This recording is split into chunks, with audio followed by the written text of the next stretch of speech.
Welcome to పూరా local news.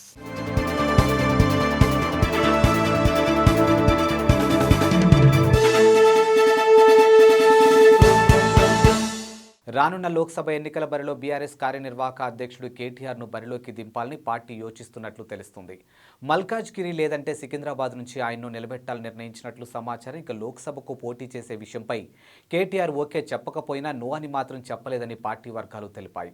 Assembly ఎన్నికల్లో ఘోర పరాభవం నేపథ్యంలో లోక్సభ ఎన్నికల్లో అత్యధిక స్థానాలు గెలుచుకోవడం ద్వారా జాతీయ స్థాయిలో బీఆర్ఎస్ ప్రాధాన్యత పెంచాలని పార్టీ భావిస్తుంది. ఇక 2018 ఎన్నికల్లో 17 లోక్సభ స్థానాలు గెలుచుకున్న బీఆర్ఎస్ గత ఎన్నికల్లో మాత్రం 9 స్థానాలకే పరిమితమైంది.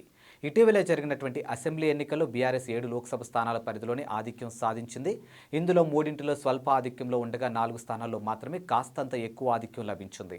ఈ నేపథ్యంలో లోక్సభ బరిలో బలమైన అభ్యర్థులను నిలబెట్టడం ద్వారా అత్యధిక స్థానాలు గెలుచుకోవాలని పట్టుదలగానూ ఉంది. పూరా లోకల్ మీకోసం మా ఛానల్ మీ జిల్లాకు, మీ మండలానికి, మీ గ్రామానికి, మీ ప్రాంతానికి, మీ వీధికి, మీ ఇంటికి, మీ వద్దకి, ఎక్కడికైనా ఎప్పుడైనా మా పూరా లోకల్ ఛానల్ వస్తుంది. మీరిచ్చే సమాచారాన్ని అందరికీ చేరువయ్యేలా చేస్తుంది. మీ గొంతుకని ప్రతి ఒక్కరికి వినిపిస్తుంది.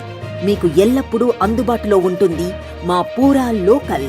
Your choice for local voice. పూరా లోకల్.